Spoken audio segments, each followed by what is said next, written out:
नमस्कार, हमारे इस खास कार्यक्रम में आपका स्वागत है। आपके साथ मैं हूं प्रांजलि सिंह। 17वीं लोकसभा में जितनी भी नई महिला सांसद चुनकर के आई हैं, उनमें से कुछ ऐसी भी महिला सांसद हैं जिन्हें पहली ही बार में मंत्री बनने का मौका मिला। ऐसा ही नाम है देवश्री चौधरी का। जी हाँ, ये रायगंज से सांसद है, वेस्ट बंगाल से, लेकिन अभी ये MOSWCD हैं। हमारे साथ इस वक्त मौजूद है बातचीत करने के लिए। मैम, बहुत बहुत स्वागत है आपका लोकसभा टीवी में। आपका चैनल है ये, और बड़ी खुशी की बात है कि हम बिल्कुल कुछ नए चेहरों को देख रहे हैं। आप ज़मीन से निकल कर के आई और MP बनने के साथ साथ अब इतनी आगे आप पहुंच गई कि पहली ही बार में हमने आपको शपथ लेते हुए देखा। हम उस पल से शुरुआत करना चाहेंगे। कैसा लगा था आपको जब आप मंत्री पद के लिए शपथ ले रही थी? बहुत अच्छा लग रहा था। बहुत नई अभिज्ञता था, एक्सपीरियंस नहीं हुआ था। पहली बार MP जीते, साथों साथ मिनिस्टर भी बनाया गया था। बहुत एक्साइटिंग मोमेंट था। सोचा था आपने, क्योंकि मेंबर ऑफ पार्लियामेंट चुनना, उसके बाद पहली ही बार में इतनी बड़ी जिम्मेदारी आपको मिलेगी, कुछ सोचा था आपने? एक्चुअली मैं चुनाव के दौर में थी नहीं उधर। चुनाव का समय मेरा निर्णय था जी। मैं चुनाव नहीं लड़ूंगी, पार्टी का भारी जिम्मेदारी है, चुनाव लड़ने वाली थी। लेकिन टिकट दे दिया, जीत भी गए हैं और साथ साथ मंत्री भी बनाए।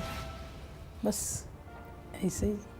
इस कार्यक्रम के जरिए हम ये समझ रहे हैं, खास करके उन नए चेहरों से हम उनके अनुभव जान रहे हैं जिन्होंने अपनी राजनीति की शुरुआत की एक महिला होने के नाते।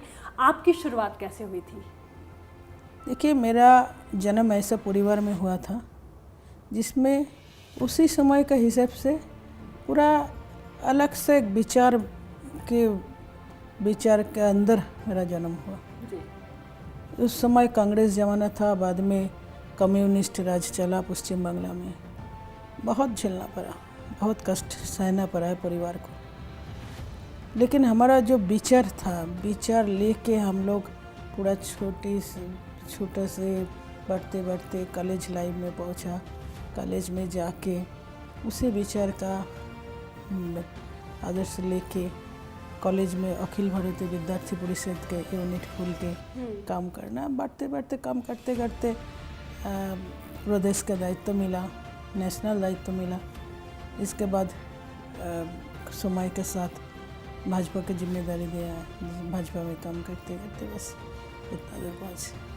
चुनाव से पहले अगर देखा जाए तो वेस्ट बंगाल में BJP के लिए बहुत बड़ी चुनौती थी। तो एक महिला होने के नाते आप इसको कैसे, आपने पूरे सिचुएशन को आपने हैंडल किया? सिर्फ महिला होने के नाते नहीं, एक महामंत्री होने का नाते भी हमारे बहुत बड़ा चैलेंज था। पश्चिम बांग्ला में राजनीति में महिलाओं का चुनाव तो बहुत है, और उस समय काम करना इतना आसान भी नहीं था।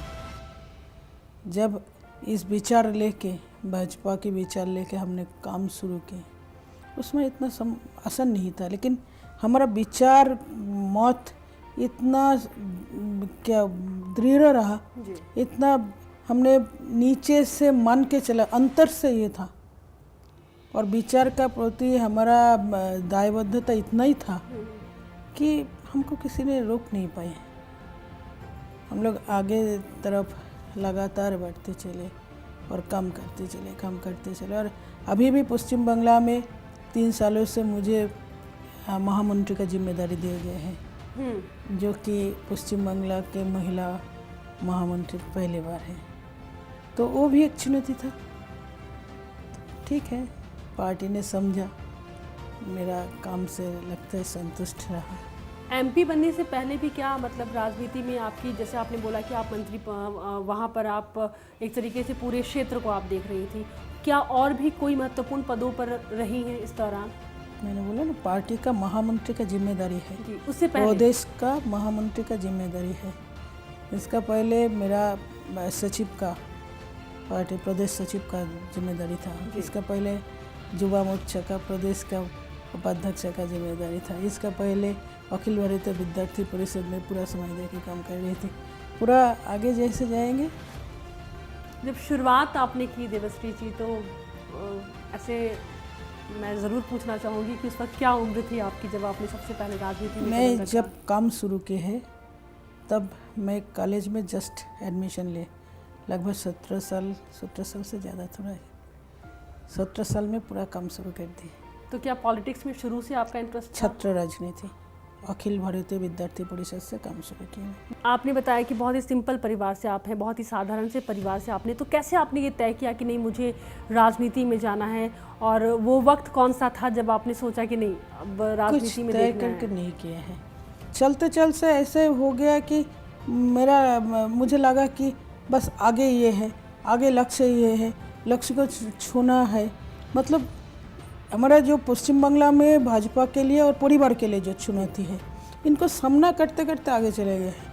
वो सचिन तेंदुलकर के बयान है ना, बहुत जाने माने कोटेशन है, मुझे बोलते हैं कि मैं अपना खिला अपना ढंग से खिलते हैं, देखो जैसे हो जाते हैं। ऐसे ही हम लोग काम करते चले, विचार को लेके विचार आगे बढ़ाने के लिए और पश्चिम बांग्ला में विचार को स्थापना के लिए काम करते चले। बस आगे जो करना है हमारे ऊपर वाले हैं, निर्णय तो वो लोग लेते हैं। लेकिन देखिए, जो दो लोगों को, जो दो खास चेहरों को मंत्री पद के लिए चुना गया है, तो एक तो आप थी और एक बाबुल सुप्रियो हैं, दो ही नाम है खास करके। अब मैं आपसे ये समझना चाह रही हूँ कि मेंबर ऑफ पार्लियामेंट, हम आएंगे मंत्री पद की भी बात करेंगे, हम आपसे जानेंगे कि आप अपने क्षेत्र के लिए क्या करेंगे, लेकिन जब आप सांसद बनने के बाद जब पहली बार लोकतंत्र के मंदिर में जब आप प्रवेश करती हैं, कैसा उस वक्त कैसा फील हुआ आपको? बहुत एक आश्चर्य अनुभूति होते हैं, लगता है कोई जन्नत में पहुंच गए हैं। और ये मैं खुद को ये एक्सप्रेस नहीं कर पाऊंगी कैसे लगते हैं जो जाते हैं। अगर इनका मन में कोई अलग से भावना होते हैं, देश सेवाओं के कोई भावना होते हैं, राष्ट्र को आगे बढ़ाने के लिए वैभवशालिनी का कोई चिंता होते हैं, तब क्या मन में क्या होते हैं, उस समय क्या भावना आते हैं, वो जो चाहते हैं वो समझते हैं। वो समझने का कोई चीज़ नहीं है। वेस्ट बंगाल से आपने अपनी राजनीति की शुरुआत की और आज आप यहाँ तक पहुँच चुकी हैं, क्या करना चाहेंगे आप अपने क्षेत्र के लिए? देखिए, मैं जहाँ से आए हैं उत्तर नॉर्थ बंगाल बहुत ही पीछे है। कई सालों से यहाँ पे सीपीएम का सांसद थी, कांग्रेस का जाने माने सांसद मंत्री प्रियरंजन दास मुंशी का क्षेत्र था। और वो वहाँ का जो नगर पालिका है, जिला परिषद है, ज़्यादातर एमएलएस है, सब अभी टीएमसी का ही है। लेकिन पूरा उत्तर बंग में, नॉर्थ बंगाल में 8 सीट है लोकसभा की।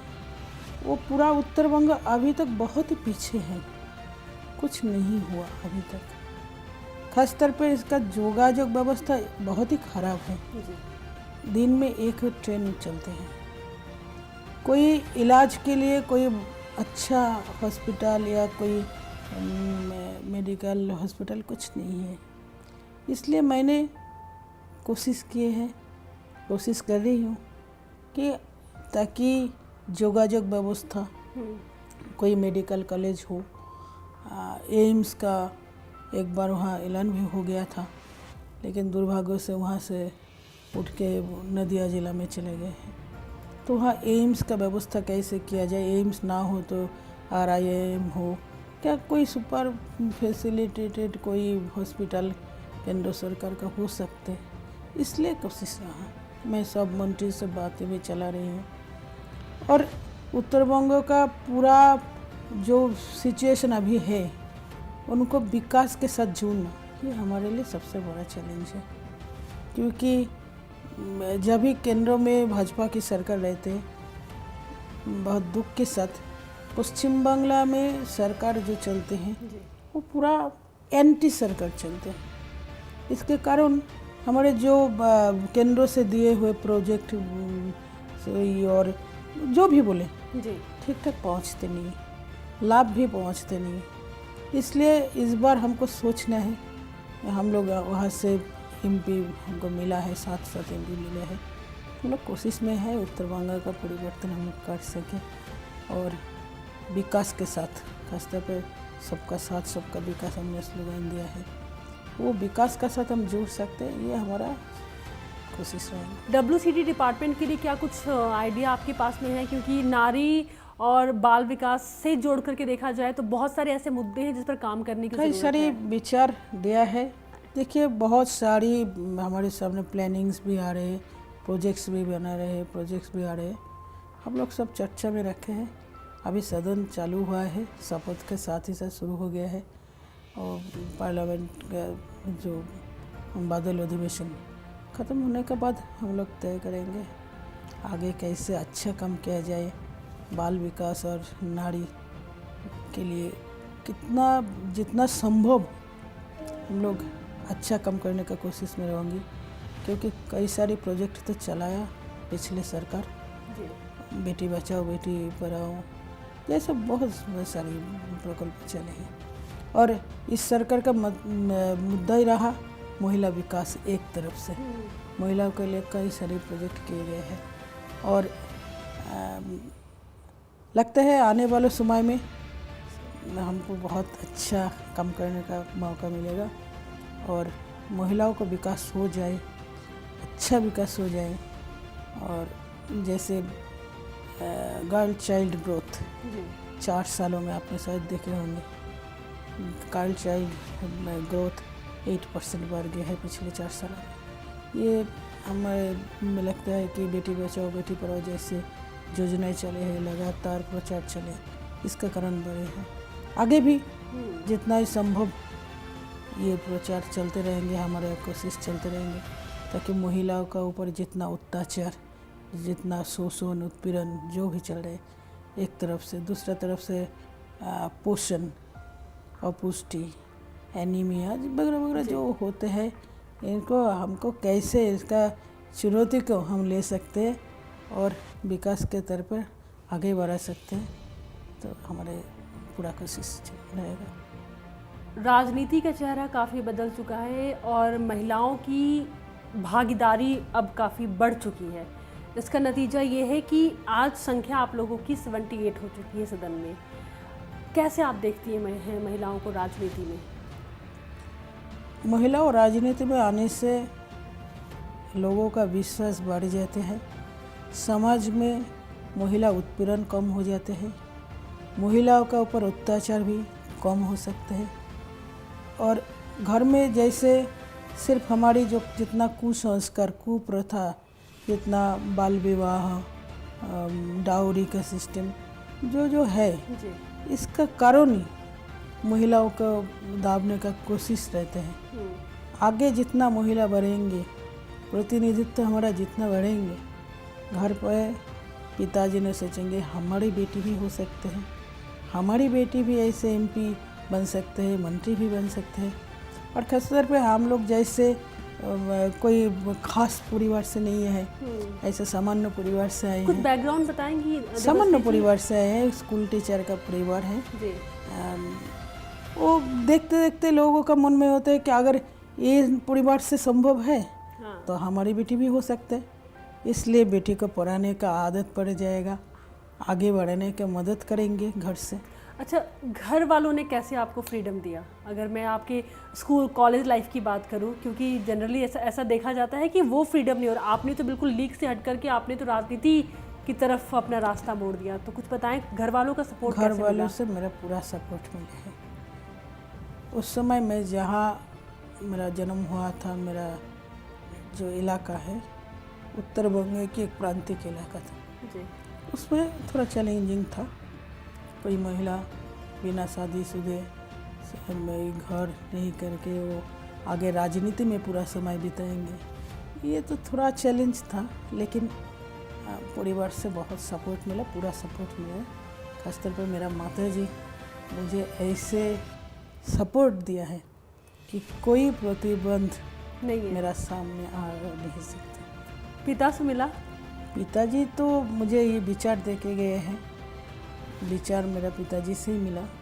और अभी भी परिवार में जितना लोग हैं, मेरा भाई है, भाई का वाइफ है, वो भी मुझे रास्ता को बहुत अच्छा बना देते हैं। चलो आगे चलो, देश के लिए काम करना, आपका जो इच्छा है इसको पूरा करो। जब और राजनीति हमारे लिए सिर्फ राजनीति नहीं, जी सिर्फ एमएलए एमपी मंत्री बनने के लिए नहीं। राजनीति का पूरा ये रास्ता हमारे लिए राष्ट्र को आगे बढ़ाने के लिए, काम करने के लिए, हम राष्ट्र के लिए काम कर सकते हैं, इसलिए राजनीति हमारे लिए सिर्फ माध्यम है। जब छात्र राजनीति में गए थे उस समय छात्र परिषद में गए होते या कम्युनिस्ट कोई छात्र संगठन में गए होते तो हमारा मंत्रित्व तो बहुत आगे मिलता, इतना लड़ाई नहीं करना पड़ता 30 सालों से। लेकिन हमारा उद्देश्य ऐसा सिर्फ मंत्री बनना नहीं, जो राष्ट्र हित में काम करना चाहिए थे वो करने के लिए मिल गया बस। मुझे ये बताइए कि जब आप जीत करके पहली बार सारे जितने भी एमपी थे अपने अपने अपने क्षेत्र में गए, आपने कहा कि मुझे देख मतलब आपको भी देख करके जो आसपास की आपकी लड़कियां होंगी या फिर जो महिलाएं होंगी वो सोच सकती होंगी कि नहीं हम क्यों नहीं, जब आप तो हम क्यों नहीं। जब आपने पहला कदम रखा अपने क्षेत्र में, उस पल के बारे में बताइए, लोगों ने क्या कहा आपसे मिलने के बाद में, किस तरीके से लोगों ने आपको वेलकम किया?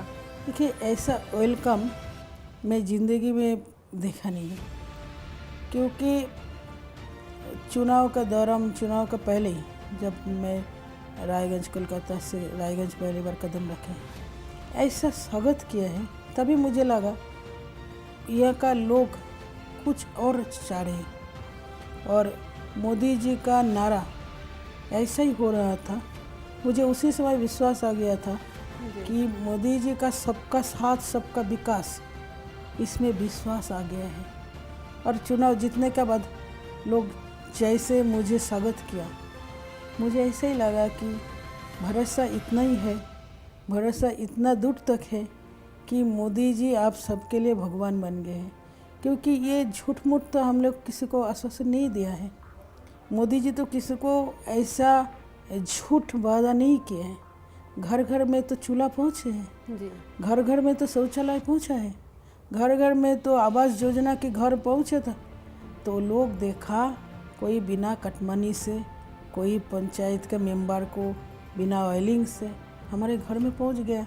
हमने तो मांगा नहीं, हमने तो गैस मांगे नहीं, हमने तो शौचालय मांगे नहीं, कैसे पहुंच गया?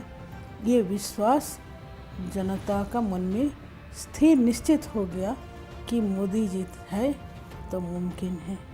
और इसलिए मैं जो भी किए हैं, मेरा ऊपर भरोसा किए हैं, मोदी जी को देख के भरोसा किए हैं। कुछ व्यक्तिगत सवालों की तरफ आती हूँ मैं। जैसे ही आपको मौका मिलता है या फिर जैसे ही आप फ्री हो जाती हैं, आप व्यक्तिगत जीवन में क्या करना पसंद करती हैं या फिर अपने परिवार वालों के साथ कैसे टाइम बिताती हैं? परिवार वालों के साथ टाइम बिताने के कोई खास कोई निर्णय नहीं होता है, जैसे आते हैं सामने बस ऐसे बिताती हूँ। और मेरा सबसे प्रिय विषय है किताबें पढ़ना, सबसे अच्छा लगता है। कौन से लेखक, किन की लेखक पढ़ती हैं नहीं, जो भी विषय पढ़ना, और किताब में मेरा सब कुछ मिल जाते हैं, मेरा जो इच्छा सुख जो भी बोले। कोई ऐसी किताब जो आपको याद है और जिसको शायद आपने कई सारी आप कोई सारी हैं। कोई एक आप बताना चाहेंगे? हमारे बंगाली कोई लेखक, कोई नामी प्रसिद्ध हो, मैं लिटरेचर का स्टूडेंट हूँ, लिटरेचर में ही मेरा मास्टर डिग्री है जी। तो इसलिए लिटरेचर कई सारी है, ऐसा बहुत सारे लेख है जिसका कई लाइन भी हमको कभी कभी रास्ता भी दिखाते हैं। जब मैं दुख में पड़ते, जब मैं कोई विषय लेके बहुत दुविधा में पड़ जाते, कोई सारे विषय, ऐसा खास कुछ नहीं है, एक नहीं बता सकते हैं। बंगाली का इतना राइटर है, जाने माने लेखक है, रविंद्रनाथ ठाकुर, बंकिम चंद्र चट्टोपाध्याय, शरद चंद्र चट्टोपाध्याय, विमल कौर, ताराशंकर बंदोपाध्याय, इतना सारे लेखक हैं। इसका जो किताबें हैं बहुत प्रिय है। और हमारे जितना विचार के है, बाहर के है, जो भी मिलते हैं। और आजकल सबसे अच्छा इजी हो गया है व्हाट्सएप में, जो सोशल मीडिया में छोटा छोटा स्टोरी भी आती है, वो भी हमारे बहुत पसंद। अच्छा, सोशल मीडिया में एक्टिव रहना आपको अच्छा लगता है? फेसबुक में तो रहते हैं। फेसबुक में कितना टाइम निकाल लेती हैं आप सोशल नहीं, मीडिया ऐसा के लिए? समय नहीं, बस अवसर जब मिलते हैं एक बार देख लेते हैं, चलिए। एक बार कर लेते हैं बस। कहते हैं मैम कि जब आप केंद्र स्तर की राजनीति में आ जाती हैं तो आपका क्षेत्र कहीं ना कहीं पीछे छूट जाता है, तो अब सारा वक्त आप यहाँ पर देंगी, तो कैसे आप अपने पूरे क्षेत्र को कैसे समय निकालेंगी या फिर कैसे जाएंगी वहाँ पर? आप कैसे वक्त निकालेंगी? मैं ऑलरेडी जा चुकी है, एक बार मिल चुके हैं, कल भी जा रही हूँ और मेरा इच्छा है महीने में एक बार जरूर जाऊँगी क्षेत्र में, 1-2 बार जरूर मैं क्षेत्र में प्रवेश करूँगी। ऐसे में आपके इलाके अगर वेस्ट बंगाल की बात करूं और दिल्ली की बात करूं, कौन सी जगह आपको सबसे ज़्यादा पसंद है? बांग्ला में जन्म है, कर्म है, सब कुछ है। बांग्ला तो सबसे प्रिय होंगी, लेकिन दिल्ली भी बहुत अच्छा है। दिल्ली में हमारा कर्म भूमि अभी, दिल्ली भी बहुत अच्छा है। बोलते हैं दिल वालों के लिए दिल्ली है। दिल वालों के लिए दिल्ली है। खाने में क्या क्या पसंद करती हैं देवश्री जी आप, और क्या बनाना पसंद करती हैं? जो मिलता है वो खा लेते हैं। कोई खास डिश कुछ तो आपको होगा जो पसंद होगा, कोई ऐसी मीठा बहुत अच्छा लगता है। मीठा बहुत अच्छा लगता है। चीज़ अच्छा लगता है, बिना मीठा खा ही नहीं पाते हैं। हर खाने में मीठा डालना चाहिए। तो देखिए बंगाल की मिठाई तो यहाँ आपको मिलेगी नहीं, फिर कैसे आप यहाँ पर कैसे मैनेज करेंगे? बंगाली मिठाई नहीं मिलेगा तो क्या है, दिल्ली का मिठाई भी बहुत अच्छा है। दिल्ली का लड्डू बहुत अच्छा है, मुझे बहुत पसंद भी है। दिल्ली का कई सारी मिठाई जो है, मिठाई का दुकान है जी, उनका मिठाई मेरा बहुत पसंद वाला है। और मिठाई खानी ही पड़ती है ज़्यादा, लेकिन बहुत पसंद है। मतलब अगर आप खाना खा रही हैं तो बिना मिठाई के आपका खाना कंप्लीट नहीं है। जो इस वक्त आपको सुन रही हैं, जो महिलाएं सुन रही हैं, क्या कहना चाहेंगे आप उनको? और क्योंकि आपने एक बहुत लंबा रास्ता तय किया है, तो एक कोई अपने विचार या अपने कोई संदेश अगर आप उनको देना चाहें। देखिए, माता या बहनों जो है, भगनी, सबसे बड़ा जो काम है धीरज रखना। धीरज, धैर्य जो बोलते हैं, वो कामयाबी तक हमको पहुंचाते हैं। हर चीज़ में आज की दुनिया में हमारी इतना छटपटापन रहते हैं, अभी चाहिए, अभी चाहिए, इस वक्त चाहिए, नहीं मिलने से हमारा ज़िंदगी पूरा ख़त्म हो रहे, ऐसा मन से जो आते हैं, ऐसा हमको दमन करना पड़ता है। धैर्य जो है महिलाओं के लिए सबसे अच्छी चीज़ है। अगर कोई महिला सालों साल अपना धैर्य रख के, निष्ठा रख के, लक्ष्य एक बना के इस लक्ष्य तक पहुंच सकते हैं। अगर धीरज ठीक रखेंगे तो ज़रूर पहुंच जाएंगे, ये मेरा विश्वास है। बहुत अच्छी बात कही। एक अंत में छोटा सा सवाल मैं और लूँगी, क्योंकि अभी इस वक्त मुझे लगा कि अचानक से ये सवाल मुझे याद आया। जब आज आप यहाँ पर बैठी हैं, जब मुझसे बात कर रही हैं, या फिर जब आप सदन में जा कर के आप सारी कार्रवाई को आप देखती हैं, वहाँ पर आप जा रही हैं संसद में, क्या उस टाइम को अचानक से कभी याद आता है देवश्री जी, जब आपने बिल्कुल ज़मीनी स्तर पर जितनी मेहनत की इस चुनाव से पहले एक कार्यकर्ता होने के नाते, वहाँ के लोगों को साथ लेकर के, वो सारी बातें आपको याद आती हैं? एक बात बीच बीच में याद आती है, मैं कहाँ पे मेरा जन्म हुआ था, किस परिवेश में मैं थी, वहाँ से कैसे कैसे मैं यहाँ पहुँच गए, वो पूरा क्या बोले पिक्चर जैसे पर रील जैसे आना शुरू करते, तब लगते हैं कि ये सारे काम तो मैं ही नहीं किए, किसी ने ज़रूर कराए होंगे। बस इतना ही। चलिए, हर किसी का लक्ष्य होता है अपनी ज़िंदगी को जीने का। आपने मैं कहूँगी मेहनत की बदौलत ही आज आप यहाँ पर हैं। बहुत बहुत शुक्रिया लोकसभा टीवी से बातचीत करने के लिए। हमारी शुभकामनाएं हैं कि आप इस मंत्रालय के लिए कुछ करें, और जितनी भी उम्मीदें हैं आम जनता की, वो आपसे ज़रूर पूरी हो। और अगली बार हम होंगे किसी और नए चेहरे के साथ में, कोई और महिला सांसद, जिनसे जानेंगे कि पहली बार जब संसद में वो कदम रखती हैं तो उस वक्त कैसा उन्हें महसूस होता है। तब तक के लिए आप देखते रहें लोकसभा टीवी। नमस्कार।